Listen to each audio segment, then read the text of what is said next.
आज चाहिँ पाहुना हुँदा त कति साह्रै खाना पाइने रहेछ है। सब्जी, भात, चटनी, दाल, रोटी, मासुको झोल दिन्नन् कसैले घरमा त।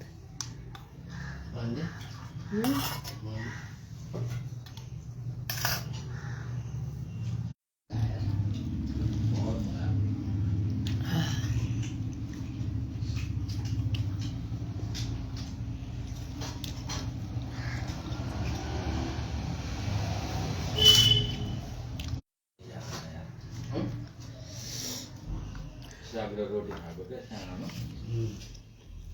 कस्तो भएर खेतीमा पाहुना हुँदै मजा आउँछ के खाना हामी सानो थियौँ होइन पाहुना आमा माइती गरेर आउनुभयो गाउँमा खाना पकाउने त्यसमा बनाउँछ क्या हाम्रो मेरो घरमा अझै पनि त्यसमै बन्छ। हाम्रो पनि त्यही पित्तल हुन्छ अनि काँस मेरोमा त काँस हुन्छ पित्तल त्यो मैले थाहा पाएँ त्यसमै यस्तो राम्रो खाना बन्छ सर। मतलब कि जो तपाईँ उनकै दाम कहीँ पुग्नु छैन कमरामा हुनुहुन्छ।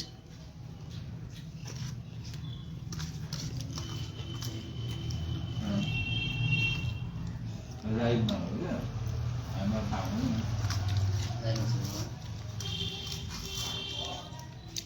रोटी खानिस् छ नि खानिस् त्यो खान्न सबभन्दा पुरानो कम्पनी हो कि यसको त बहुत फेभरेट हुन्छ।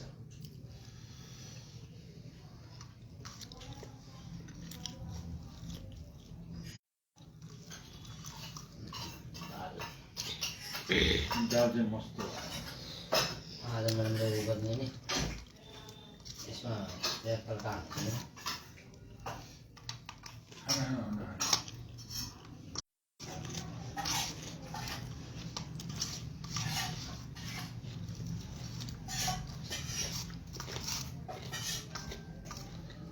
मेरो शरीरले बहुत प्रोटिन खोजेको छ क्या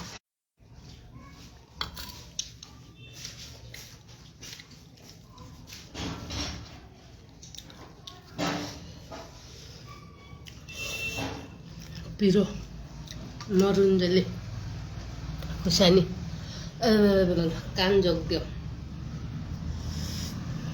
दाल रोटी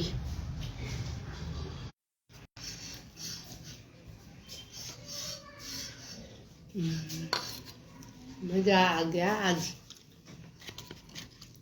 मुझे।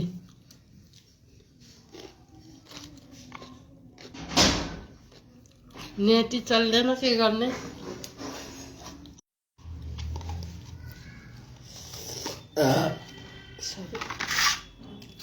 दाल